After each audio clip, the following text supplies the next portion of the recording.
اس نے بھی اپنے مولا اور آقا کے ساتھ منت کے روزے رکھنا شروع کر دیا۔ عزیزان، ہم بھی مولا کے پیروکار ہیں، ہم بھی سیدہ کے ماننے والے ہیں۔ انشاءاللہ جب مجلس بھی ہوگی، یقیناً فرش عزا وہی بچاتا ہے جس کے دل میں محبت ہو۔ لیکن عزیزان، ایک بات کی طرف ذرا متوجہ رہیں، یہ عبادت ہے، عبادت پروردگار ہے ذکر آل محمد کرنا، فضائل سیدہ بیان کرنا عبادت ہے۔ لیکن یہ عبادت کی قبولیت، بے شک عبادت ہوگی، سیدہ کا ذکر کریں گے، عبادت ہوگی، لیکن یہ عبادت تب قبول ہوگی جب ہماری پہلی شرط کی نماز قبول ہوگی۔ جب عبادت کی قبولیت کی شرط جو عبادت ہے، جہاں جہاں تک بھی جا کے مجالس عزا برپا کرتے ہیں، فرش عزا حسینی جہاں جہاں بھی بچائے ہیں، وہاں تک جاتے ہیں کہ ہر قدم کے عوض میں خالق کائنات اجر عطا کرتا ہے۔ لیکن شرط یہ ہے کہ اس عبادت کی قبولیت کی پہلی شرط پر عمل پیرا ہو جائے۔ اگر پہلی شرط جس پر عبادت کی قبولیت ڈپینڈ ہے، اس شرط کو فاقد کر کے چھوڑ کر جتنی بھی عبادت کرے وہ اللہ کی بارگاہ میں لٹکتی رہتی ہے، وہ اللہ کی بارگاہ میں قبول نہیں ہوتی ہے۔ عزیزان، تو یقیناً ہم سیدہ کے ماننے والے ہیں۔ سیدہ کو کیسے مانے؟ یعنی ولادت کے دن خوشی منائے، خوش ہو جائے، اور شہادت کے دن مصائب پر چند آنسو بہائے، بس ختم بیٹھ جائے نہ۔ اپنے گھروں کے اندر سیدہ کی سیرت کو ماں بہنوں کے اندر فالو کرنے کی ضرورت ہے۔ کردار سیدہ ان کو بتانے کی ضرورت ہے، مطالعہ کرنے کی ضرورت ہے۔ عزیزان محترم، جب حکم پروردگار سے مولا کائنات، حکم پیغمبر جو اللہ کا حکم ہوتا ہے، جب پیغمبر نے فرمایا کہ منت کے روزے رکھے، مولا کائنات نے روزہ رکھا، جناب سیدہ نے روزہ رکھا، اس گھر کی کنیز جناب فضہ نے روزہ رکھا۔ جب افطاری کا وقت آتا ہے، مولا کائنات یہودی کے باغ میں پانی دیتے ہیں، جس کے عوض میں 3 دن کے پانی دینے کے عوض میں 3 کلو جو ملے ہیں مولا کو۔ جب مولا نے وہ 3 کلو جو لا کر جناب سیدہ کے حوالے کر دیا، جناب سیدہ کونین نے اس جو کے 3 حصے کر دیے۔ 3 کلو جو ہے 3 دن کا عوض ہے، اس کو 3 حصوں میں تقسیم کر دیا۔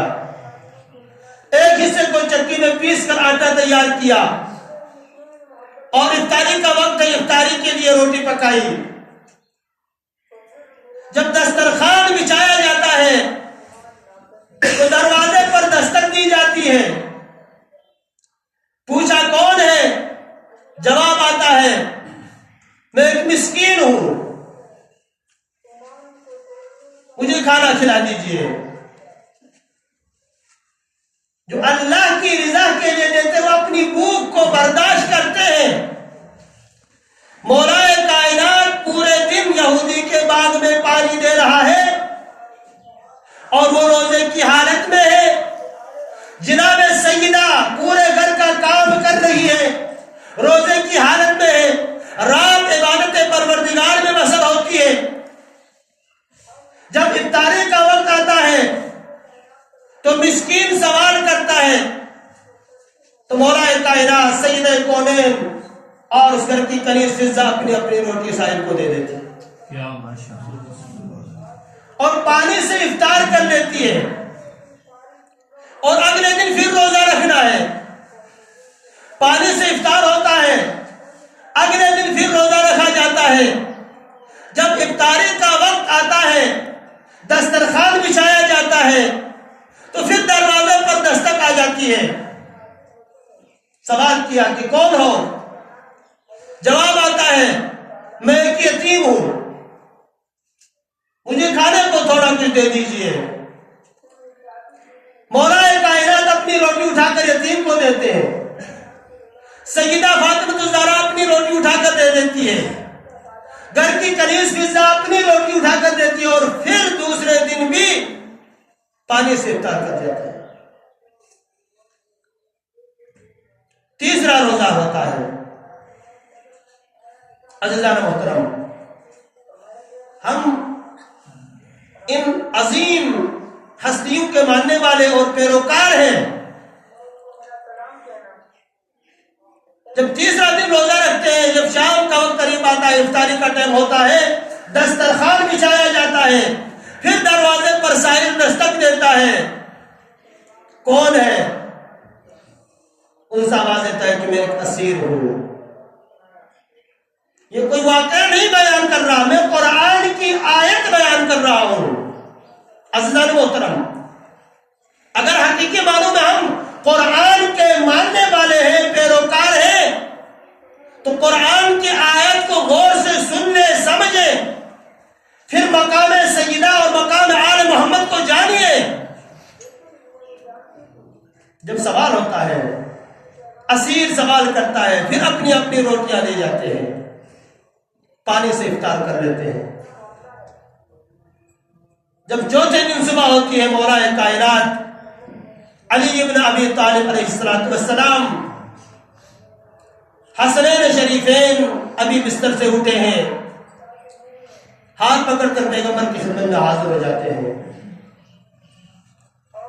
پیغمبر ختم مرتبہ ان کی حالت کو دیکھ کر پھر واپس پلٹ کر جناب سیدہ کی خدمت میں آ جاتے ہیں۔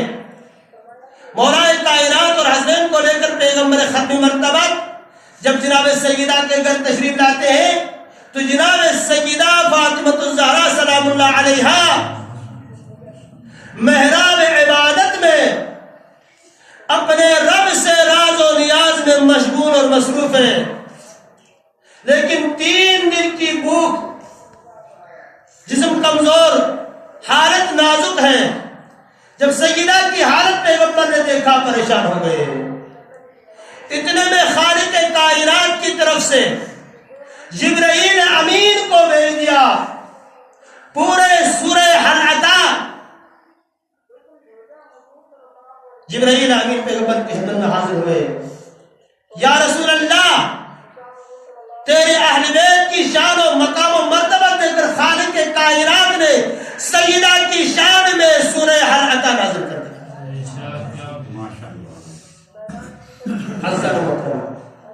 سورہ حل عطا میں جنت کی تمام نعمتوں کا ذکر موجود ہے، لیکن امام جعفر صادق علیہ السلام سے سوال کیا، یا ابن رسول اللہ، جہاں جہاں بھی جنت کا تذکرہ ہوتا ہے وہاں حوروں کا بھی تذکرہ ساتھ ہوتا ہے، لیکن اس سورہ میں، سورہ حل عطا میں، سورہ دہر میں تمام نعمتوں کا ذکر ہے، لیکن ایک نعمت کا ذکر نہیں ہے۔ اس کی وجہ کیا ہے؟ یہ موضوع ہی جنت ہے اس سورہ کا۔ امام نے فرمایا اس لیے حوروں کا ذکر نہیں ہے، کیونکہ یہ سورہ ہی جناب سیدہ کونین کی شان میں نازل ہوا ہے۔ کہیں ایسا نہ ہو کہ حوروں کا تذکرہ کر کے کہیں زہرا کی شان میں کمی نہ ہو۔ اس سورے میں سیدہ کی شان کی وجہ سے جو سورہ جناب سیدہ کی شان میں نازل ہوا، اس لیے حوروں کا تذکرہ اس سورے میں نہیں کیا گیا۔ عزیزان محترم، وہ سیدہ جس کو دنیا والوں نے پیغمبر کے جانے کے بعد کتنا ستایا، 18 سال کی عمر میں جناب سیدہ کی کمر جھک گئی اور بال سفید ہو گئے، اتنا ستایا۔ وہ سیدہ جس کے بارے میں پیغمبر ختم مرتبہ فرماتے ہیں الفاطمہ بضعۃ منی، فاطمہ میرا حصہ ہے، میرا جگر کا ٹکڑا ہے. یسرنی ما یسرھا، جس نے فاطمہ کو خوش کیا گویا کہ اس نے مجھے خوش کیا. پھر فرمایا الفاطمہ بضعۃ منی، فاطمہ میرا حصہ ہے، میرا جگر کا ٹکڑا ہے.